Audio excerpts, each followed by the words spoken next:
Le café était devenu froid depuis 1 heure, mais François Auclair le remarquait à peine. Son bureau, un ancien garage aménagé derrière leur maison, était jonché de transcriptions, de photographies et de scripts à moitié écrits pour sa série de podcasts. À 40 ans, François était passé du journalisme d'investigation au monde à la direction de sa propre société de production, Onde de choc.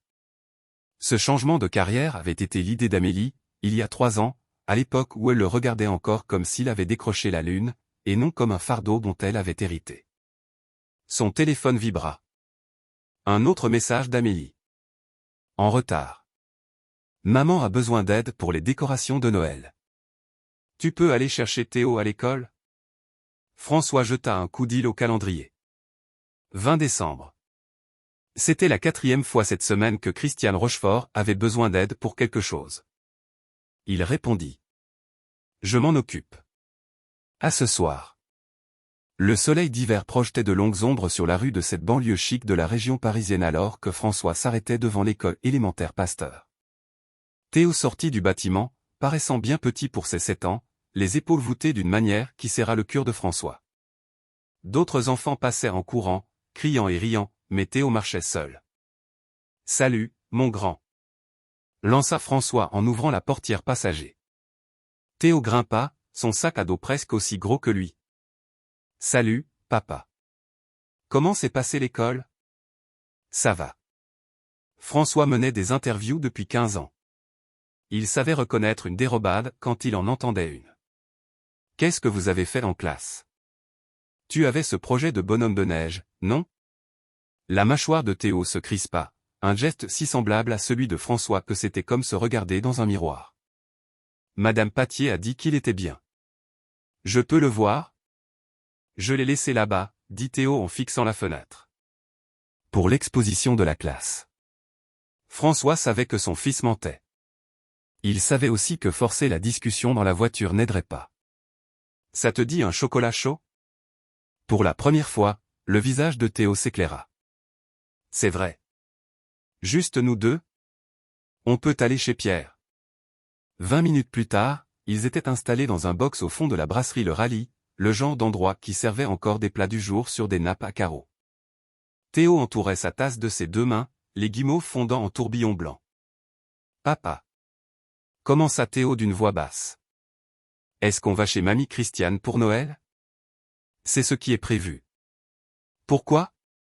Théo haussa les épaules, mais ses jointures blanchirent autour de la tasse. Juste comme ça. François se pencha en avant. Tu sais que tu peux tout me dire, Théo. Tu le sais, n'est-ce pas? Je sais, mais... Les yeux de Théo restèrent fixés sur son chocolat. Le téléphone de François vibra de nouveau. Amélie. Peux-tu apporter le bon champagne pour le dîner de demain? Maman prépare son épaule d'agneau spécial. Il répondit d'accord. Ce qu'il n'écrivit pas, c'est la pensée qui lui brûlait l'esprit. Quand les dîners de ta mère sont-ils devenus plus importants que ton fils? La demeure des Rochefort se situait à Louvciennes, l'une des communes les plus huppées de l'ouest parisien, une maison de maître que Christiane ne manquait jamais de qualifier d'historique. François s'engagea dans l'allée circulaire le lendemain soir à 18h30, Théo silencieux sur le siège arrière. Souviens-toi, dit François en se tournant vers son fils. Tu n'as pas à faire semblant d'être heureux si tu ne le es pas. Sois juste toi-même. Théo hocha la tête mais ne croisa pas son regard. La porte d'entrée s'ouvrit avant qu'il ne l'atteigne. Bérénice Rochefort-Meunier se tenait là, la surénée d'Amélie, portant un pull en cachemire qui coûtait probablement plus cher que le budget mensuel de production de François. Les voilà enfin. Entrez, entrez. Vous êtes en retard. Nous avons 5 minutes d'avance, dit François d'un ton égal. Le sourire de Bérénice ne faiblit pas. Eh bien, tout le monde est là depuis 30 minutes. Théo, tes cousins sont dans la salle de jeu. File les rejoindre. François regarda Théo se traîner vers le fond de la maison.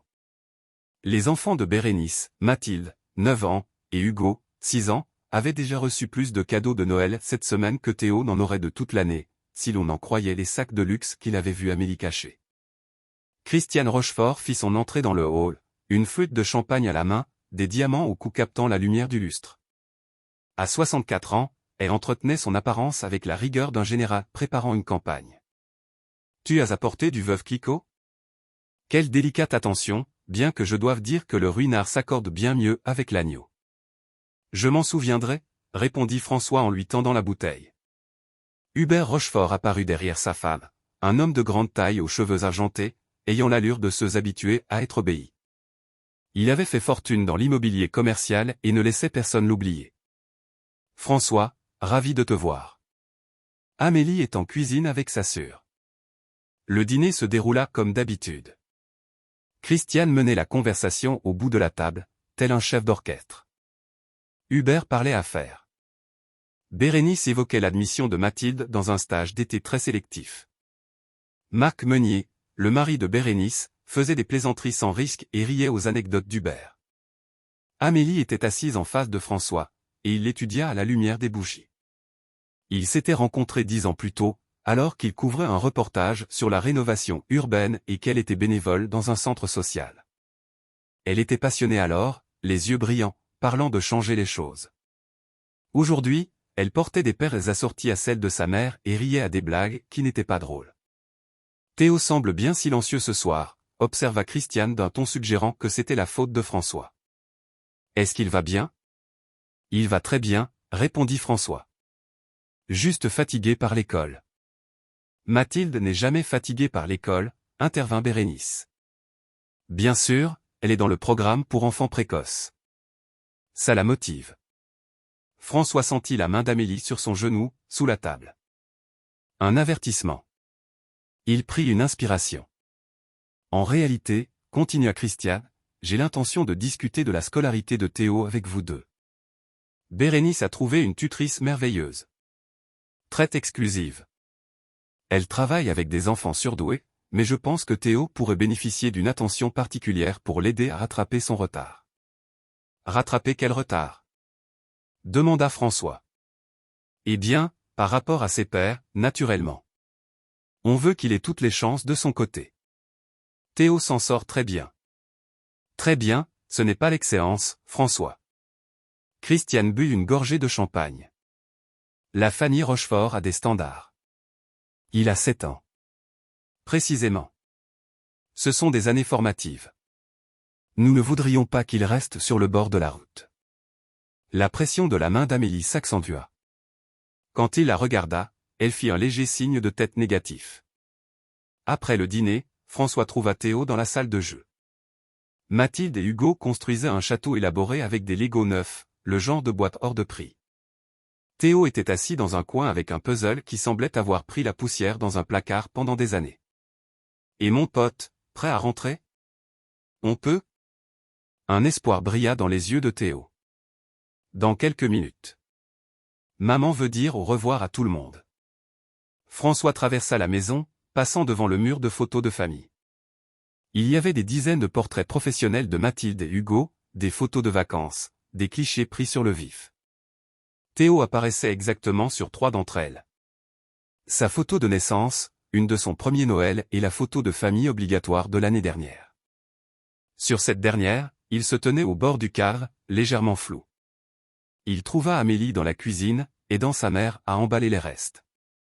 On devrait y aller, dit François. Théo à école demain. Oh, restez pour le café, insista Christiane. Nous avons à peine discuté. Il est déjà 20h30. C'est bon, trancha Amélie d'un ton sec. Je ne vois pas pourquoi tu es si pressé. C'est la famille. Dans la voiture, Théo s'endormit avant même qu'il n'ait quitté l'allée. Amélie fixait la vitre passager. Ta mère a suggéré un tuteur pour Théo, finit par dire François. Je sais. Elle m'en a parlé. Tu ne trouves pas ça insultant? Je pense qu'elle essaie d'aider. En sous-entendant que notre fils n'est pas à la hauteur. Amélie se tourna vers lui et, à la lueur du tableau de bord, il vit l'épuisement sur son visage. Pourquoi faut-il toujours que tu transformes tout en confrontation? C'est ma mère. Elle veut ce qu'il y a de mieux pour ses petits-enfants. Tous ses petits-enfants, ou juste ceux de Bérénice? Ce n'est pas juste. Ah bon? Tu as remarqué Théo jouant avec un puzzle plus vieux que lui pendant que Mathilde et Hugo construisaient des Legos à 300 €. Peut-être que si tu gagnais plus d'argent, nous pourrions acheter ces choses à Théo nous-mêmes au lieu de compter sur la générosité de ma famille. Les mots restèrent suspendus dans l'air. Les mains de François se serrèrent sur le volant. Je gagne assez, dit-il calmement. Nous ne manquons de rien, et je n'ai jamais demandé un centime à ta famille. Non, tu te contentes de nous juger parce qu'on en a. François ne répondit pas. Que pouvait-il dire? Qu'il avait regardé sa femme se transformer lentement en une personne qu'il reconnaissait à peine? Que chaque dîner chez les Rochefort lui donnait l'impression qu'Amélie choisissait son clan au détriment de leur fils? Qu'il commençait à se demander si elle ne l'avait épousé que par acte de rébellion, un acte qu'elle regrettait désormais. Lorsqu'ils arrivèrent, François porta Théo à l'étage et le borda. La chambre de son fils était modeste mais remplie de choses avec lesquelles il jouait vraiment. Des livres qu'ils lisaient ensemble, des dessins scotchés au mur, un globe terrestre qu'il faisait tourner pour choisir des aventures imaginaires. « Papa » murmura Théo en ouvrant les yeux. « Oui, mon grand. Je ne veux pas aller chez mamie pour Noël. » Le cœur de François se brisa un peu plus. « On en reparlera. Dors, maintenant. » Mais ils savaient tous les deux qu'ils iraient. C'était toujours comme ça. Le café était devenu froid depuis 1 heure, mais François Auclair le remarquait à peine. Son bureau, un ancien garage aménagé derrière leur maison, était jonché de transcriptions, de photographies et de scripts à moitié écrits pour sa série de podcasts.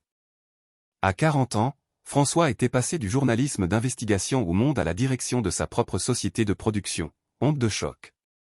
Ce changement de carrière avait été l'idée d'Amélie, il y a 3 ans, à l'époque où elle le regardait encore comme s'il avait décroché la lune, et non comme un fardeau dont elle avait hérité. Son téléphone vibra. Un autre message d'Amélie. En retard. Maman a besoin d'aide pour les décorations de Noël. Tu peux aller chercher Théo à l'école? François jeta un coup d'œil au calendrier. 20 décembre. C'était la 4e fois cette semaine que Christiane Rochefort avait besoin d'aide pour quelque chose. Il répondit. Je m'en occupe. À ce soir. Le soleil d'hiver projetait de longues ombres sur la rue de cette banlieue chic de la région parisienne alors que François s'arrêtait devant l'école élémentaire Pasteur. Théo sortit du bâtiment, paraissant bien petit pour ses 7 ans, les épaules voûtées d'une manière qui serra le cœur de François. D'autres enfants passaient en courant, criant et riant, mais Théo marchait seul. « Salut, mon grand !» lança François en ouvrant la portière passager. Théo grimpa, son sac à dos presque aussi gros que lui. « Salut, papa.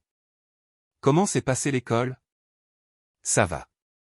François menait des interviews depuis 15 ans. Il savait reconnaître une dérobade quand il en entendait une. « Qu'est-ce que vous avez fait en classe? Tu avais ce projet de bonhomme de neige, non? » La mâchoire de Théo se crispa, un geste si semblable à celui de François que c'était comme se regarder dans un miroir. Madame Patier a dit qu'il était bien. Je peux le voir? Je l'ai laissé là-bas, dit Théo en fixant la fenêtre. Pour l'exposition de la classe. François savait que son fils mentait. Il savait aussi que forcer la discussion dans la voiture n'aiderait pas. Ça te dit un chocolat chaud? Pour la première fois, le visage de Théo s'éclaira. C'est vrai. Juste nous deux? On peut aller chez Pierre. 20 minutes plus tard, ils étaient installés dans un box au fond de la brasserie Le Rallye, le genre d'endroit qui servait encore des plats du jour sur des nappes à carreaux. Théo entourait sa tasse de ses 2 mains, les guimauves fondant en tourbillons blancs. Papa. Commença Théo d'une voix basse. Est-ce qu'on va chez mamie Christiane pour Noël? C'est ce qui est prévu. Pourquoi? Théo haussa les épaules, mais ses jointures blanchirent autour de la tasse. Juste comme ça. François se pencha en avant. Tu sais que tu peux tout me dire, Théo. Tu le sais, n'est-ce pas? Je sais, mais... Les yeux de Théo restèrent fixés sur son chocolat. Le téléphone de François vibra de nouveau. Amélie.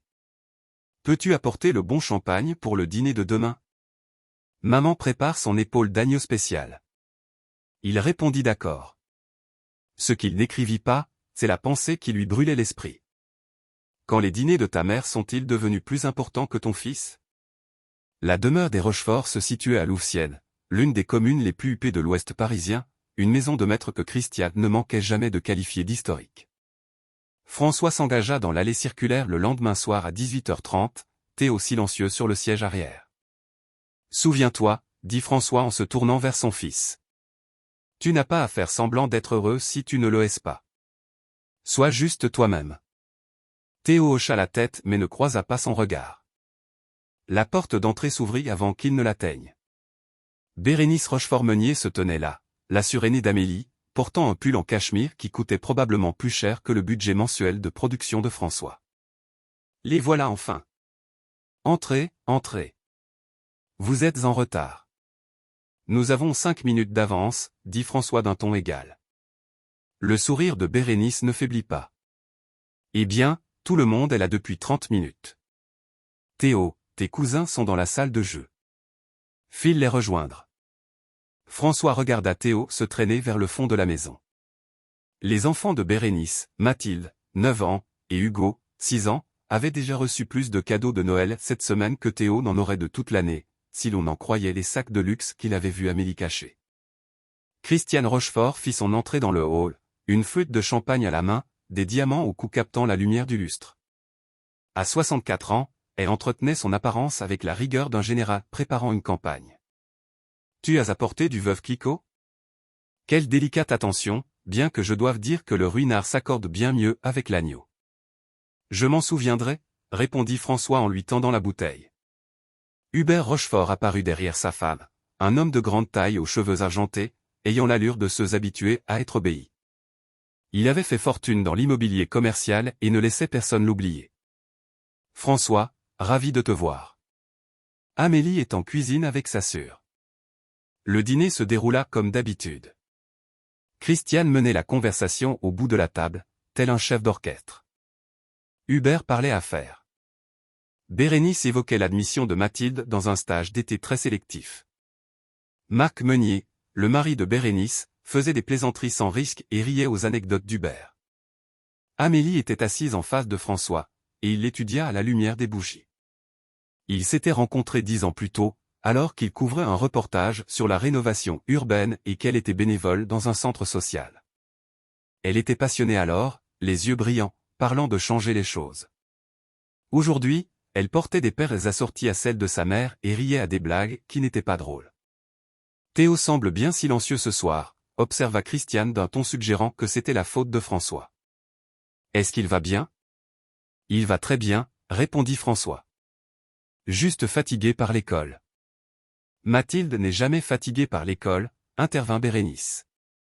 Bien sûr, elle est dans le programme pour enfants précoces.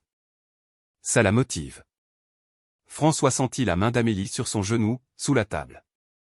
Un avertissement. Il prit une inspiration. En réalité, continua Christiane, j'ai l'intention de discuter de la scolarité de Théo avec vous deux. Bérénice a trouvé une tutrice merveilleuse. Très exclusive. Elle travaille avec des enfants surdoués, mais je pense que Théo pourrait bénéficier d'une attention particulière pour l'aider à rattraper son retard. Rattraper quel retard ? Demanda François. Eh bien, par rapport à ses pairs, naturellement. On veut qu'il ait toutes les chances de son côté. Théo s'en sort très bien. Très bien, ce n'est pas l'excellence, François. Christiane but une gorgée de champagne. La famille Rochefort a des standards. Il a 7 ans. Précisément. Ce sont des années formatives. Nous ne voudrions pas qu'il reste sur le bord de la route. La pression de la main d'Amélie s'accentua. Quand il la regarda, elle fit un léger signe de tête négatif. Après le dîner, François trouva Théo dans la salle de jeu. Mathilde et Hugo construisaient un château élaboré avec des Legos neufs, le genre de boîte hors de prix. Théo était assis dans un coin avec un puzzle qui semblait avoir pris la poussière dans un placard pendant des années. « Et mon pote, prêt à rentrer ? On peut ?» Un espoir brilla dans les yeux de Théo. « Dans quelques minutes. Maman veut dire au revoir à tout le monde. » François traversa la maison, passant devant le mur de photos de famille. Il y avait des dizaines de portraits professionnels de Mathilde et Hugo, des photos de vacances, des clichés pris sur le vif. Théo apparaissait exactement sur 3 d'entre elles. Sa photo de naissance, une de son premier Noël et la photo de famille obligatoire de l'année dernière. Sur cette dernière, il se tenait au bord du cadre, légèrement flou. Il trouva Amélie dans la cuisine, aidant sa mère à emballer les restes. « On devrait y aller, dit François. Théo a école demain. » « Oh, restez pour le café, insista Christiane. Nous avons à peine discuté. Il est déjà 20h30. C'est bon, trancha Amélie d'un ton sec. Je ne vois pas pourquoi tu es si pressé. C'est la famille. Dans la voiture, Théo s'endormit avant même qu'il n'ait quitté l'allée. Amélie fixait la vitre passager. Ta mère a suggéré un tuteur pour Théo, finit par dire François. Je sais. Elle m'en a parlé. Tu ne trouves pas ça insultant? Je pense qu'elle essaie d'aider. En sous-entendant que notre fils n'est pas à la hauteur. Amélie se tourna vers lui et, à la lueur du tableau de bord, il vit l'épuisement sur son visage. Pourquoi faut-il toujours que tu transformes tout en confrontation? C'est ma mère. Elle veut ce qu'il y a de mieux pour ses petits-enfants. Tous ses petits-enfants, ou juste ceux de Bérénice? Ce n'est pas juste. Ah bon? Tu as remarqué Théo jouant avec un puzzle plus vieux que lui pendant que Mathilde et Hugo construisaient des Lego à 300 €. Peut-être que si tu gagnais plus d'argent, nous pourrions acheter ces choses à Théo nous-mêmes au lieu de compter sur la générosité de ma famille. Les mots restèrent suspendus dans l'air. Les mains de François se serrèrent sur le volant. Je gagne assez, dit-il calmement. Nous ne manquons de rien, et je n'ai jamais demandé un centime à ta famille. Non, tu te contentes de nous juger parce qu'on en a. François ne répondit pas. Que pouvait-il dire? Qu'il avait regardé sa femme se transformer lentement en une personne qu'il reconnaissait à peine? Que chaque dîner chez les Rochefort lui donnait l'impression qu'Amélie choisissait son clan au détriment de leur fils? Qu'il commençait à se demander si elle ne l'avait épousé que par acte de rébellion, un acte qu'elle regrettait désormais. Lorsqu'ils arrivèrent, François porta Théo à l'étage et le borda. La chambre de son fils était modeste mais remplie de choses avec lesquelles il jouait vraiment. Des livres qu'ils lisaient ensemble, des dessins scotchés au mur, un globe terrestre qu'il faisait tourner pour choisir des aventures imaginaires. Papa, murmura Théo en ouvrant les yeux. Oui, mon grand. Je ne veux pas aller chez mamie pour Noël. Le cœur de François se brisa un peu plus. On en reparlera. Dors, maintenant. Mais ils savaient tous les deux qu'ils iraient. C'était toujours comme ça. L'allée des Rochefort était pleine de voitures de luxe. Des BMW, une Porsche, et le SUV flambant neuf de marque. François gara sa modeste Peugeot au bout de l'allée, comme un point d'exclamation à la fin d'une phrase élégante. Il entra sans sonner. Le hall était rempli de rires, d'odeurs de cannelle et de musique classique. Dans le grand salon, un sapin de 3 mètres de haut croulait sous les ornements en cristal. Hubert et Marc discutaient près de la cheminée, des verres de cognac à la main. Amélie et Bérénice riaient sur le canapé, entourés de paquets cadeaux parfaitement emballés. Mais Théo n'était pas là. Mathilde et Hugo jouaient avec de nouveaux drones télécommandés qui vrombissaient dans la pièce, mais son fils était invisible. « Ah, François !» lança Hubert. « Enfin là. Serre-toi un verre. »« Où est Théo ?» demanda François, ignorant l'invitation. Amélie se leva, un peu trop vite. Il est en train d'aider en bas. Il voulait se rendre utile. Aider à quoi? Oh, juste quelques préparatifs de dernière minute, dit Bérénice en agitant la main. Les enfants doivent apprendre la valeur du travail, n'est-ce pas? François ne répondit pas. Il traversa le salon, passa devant la salle à manger où la table était dressée avec de la porcelaine de Sèvres, et se dirigea vers l'escalier de service qui menait au rez-de-jardin et à la buanderie. Ce qu'il vit en ouvrant la porte lui glaça le sang. Théo était à genoux sur le carrelage froid de la buanderie. Il tenait une brosse et un seau d'eau savonneuse. Il essayait de nettoyer une large tache de vin rouge sur le sol, ses petites mains rouges à cause de l'eau froide. À côté de lui, sur une pile de vieux journaux, se trouvaient les restes d'un sandwich au jambon entamé. Pendant que ses cousins ouvraient des cadeaux en haut, son fils récurait le sol dans la cave. « Théo » murmura François. L'enfant sursauta violemment, ses yeux s'écarquillent de peur. Quand il vit son père, ses lèvres se mirent à trembler. J'ai presque fini, papa. Mamie a dit que si je nettoyais tout, je pourrais remonter pour le dessert. Pourquoi tu nettoies ça, Théo? Hugo a renversé le jus de raisin de mamie. Elle a dit que c'était ma faute parce que je ne l'ai pas empêché. Elle a dit que si je voulais faire partie de la famille, je devais mériter ma place. François sentit une décharge d'adrénaline si pure qu'elle en était presque froide. Il sortit son téléphone et prit une photo de Théo à genoux, puis d'une photo du plateau de nourriture misérable sur les journaux. Laisse la brosse, Théo. Mais mamie va. Théo. Laisse la brosse. Maintenant. Il prit son fils par la main et remonta l'escalier. Il entra dans le salon comme une tempête. Le silence se fit instantanément. Amélie pâlit en voyant les vêtements mouillés et les genoux sales de son fils. « François, qu'est-ce que tu fais ?» commença Christiane en se levant, impériale. « On ne monte pas par ici avec cette allure. On s'en va. Maintenant. » lança François. Ce furent les 5 mots. Calme, tranchant, définitif. « Ne sois pas ridicule, » intervint Hubert. « C'est le réveillon. »« François, s'il te plaît, » chuchota Amélie en s'approchant. « On peut en discuter. Théo a juste fait une bêtise, maman lui apprenait la discipline. » La discipline? François se tourna vers elle, et Amélie recula devant l'expression de ses yeux. « Tu appelles ça de la discipline? Faire récurer le sol à ton fils de 7 ans pendant que les autres ouvrent des cadeaux? Le nourrir avec des restes à la cave? C'était pour son bien. » s'écria Christiane. Ce garçon manque de structure. Il est mou, comme son père. Je ne permettrai pas qu'il gâche la réputation des Rochefort avec ses manières de... François ne la laissa pas finir. Il sortit son téléphone et montra la photo à la ronde. J'ai passé 20 ans à exposer des gens comme vous, Christiane. Des gens qui pensent que leur argent les autorise à être cruels. Cette photo, et le témoignage de Théo, iront directement à mon avocat demain matin. Et si j'entends encore une fois un commentaire sur la structure de mon fils, je publierai cette histoire dans mon prochain podcast. On verra ce que vos amis du Rotary Club pensent de votre sens de la famille. Tu n'oserais pas, balbutia Hubert, son visage devenant gris. Essayez-moi. François se tourna vers Amélie. Tu viens avec nous, ou tu restes ici avec ta structure? Amélie regarda sa mère, puis son fils qui tremblait en serrant la main de son père. Elle fit un pas vers François, mais Christian intervint. Si tu sors de cette maison avec lui, Amélie, ne compte plus sur nous.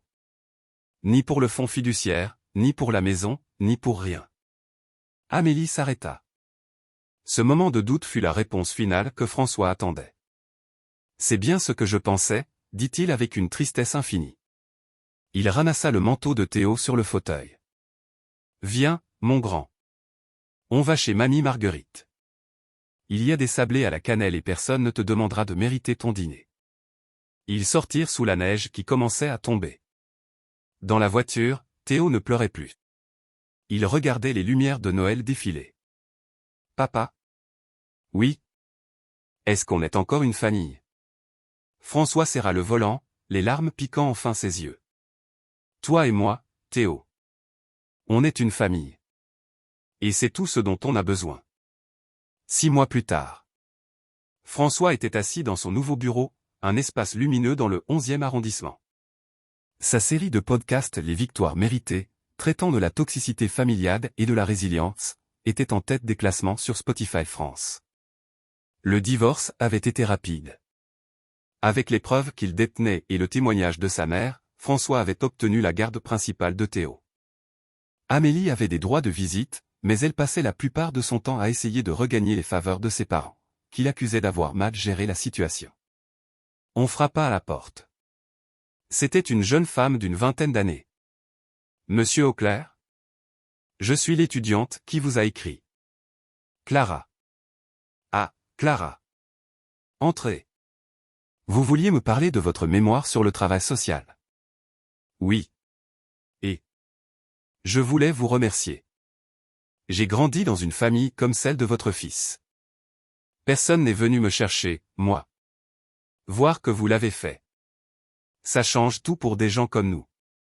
François sourit. Il regarda la photo sur son bureau. Théo, bronzé et riant, lors de leurs vacances en Bretagne.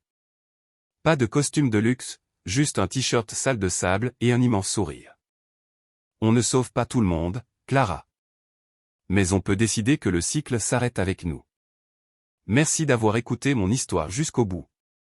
Si elle a résonné en vous, laissez un like, écrivez en commentaire ce qui vous a le plus touché et n'oubliez pas d'indiquer d'où vous venez. Abonnez-vous à la chaîne, de nombreuses autres histoires arrivent bientôt.